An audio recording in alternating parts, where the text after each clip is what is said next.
ওরা আসলে ভয়ঙ্কর রকমের সম্প্রদায়।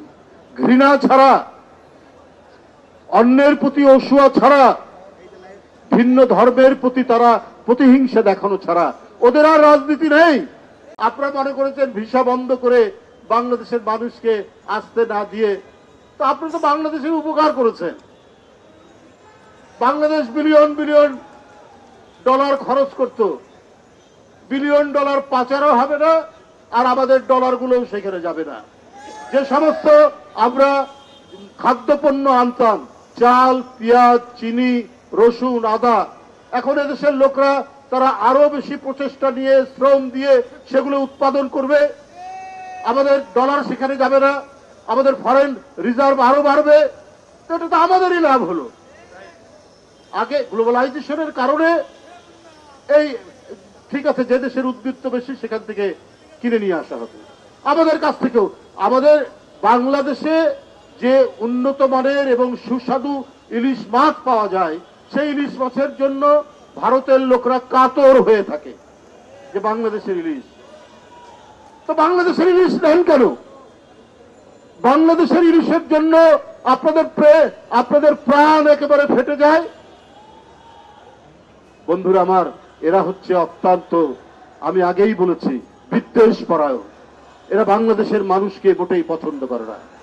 আজকে যে বিদ্যমান পরিস্থিতি, আজকে যে এই যে ভিসা বন্ধ করে দেওয়া, আমাদের সীমান্ত সমস্ত কিছু বন্ধ করে দেওয়া, আমি বলেছি এটা তো আরো ভালো, কারণ আপনাদের ওখান থেকে ফেন্সিডিল আসতো, সেই ফেন্সিডিল আসবে না। ইয়াবা আসতো, সেই ইয়াবা আসবে না। আপনারা এটা নানাভাবে এগুলো পাচার করতে, সেই দিক থেকে বাংলাদেশ আরো বেশি আপনার তার যে তরুণ সমাজ, যুব সমাজ আরো প্রস্ফুটিত হয়ে উঠবে। নানা অপপ্রচার আর অপতথ্য দিয়ে ভাসিয়ে দেওয়ার চেষ্টা করছে, কিন্তু লাভ কি তাতে? কলকাতার নিউ মার্কেট বন্ধ, কলকাতার ডিপার্টমেন্টাল স্টোর বন্ধ, কলকাতার হাসপাতালে রুগী নাই, ক্লিনিকগুলো বন্ধ। তাতে আপনাদের আনন্দ হতে পারে, আমাদের এখানে কোনো ধরনের ভ্রুক্ষেপ নেই। ভারতে যায় মানুষ চিকিৎসা করার জন্য, টুকটাক কেনাকাটার জন্য। এটা এই কারণে যে একটি বড় দেশ, একটা ট্যুরিজম হয়, একটা বেড়ানোর সুযোগ থাকে। বাংলাদেশে আপনারা মনে করেছেন এখানে হাসপাতাল নেই?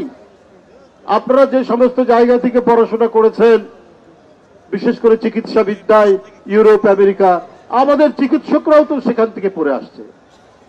এফআরসিএস, এমআরসিপি, সেই গ্লাসগো, লন্ডন, আমেরিকা, অস্ট্রেলিয়া, বিভিন্ন জায়গা থেকে তারা পড়ে আসছে।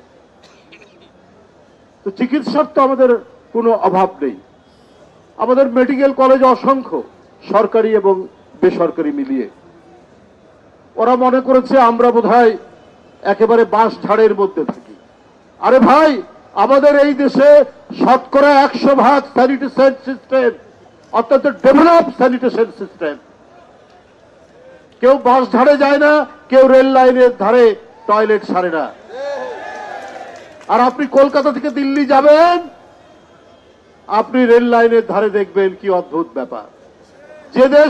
যে দেশের মাত্র 60% স্যানিটেশন সিস্টেমটা কিছুটা ডেভেলপ, 40% কোন স্যানিটেশনই নাই। উন্মুক্ত প্রান্তর ছাড়া আপনার কোনো ব্যবস্থা নেই। তো তারা কিসের অহংকার করে? ওরা আসলে ভয়ঙ্কর রকমের সম্প্রদায়।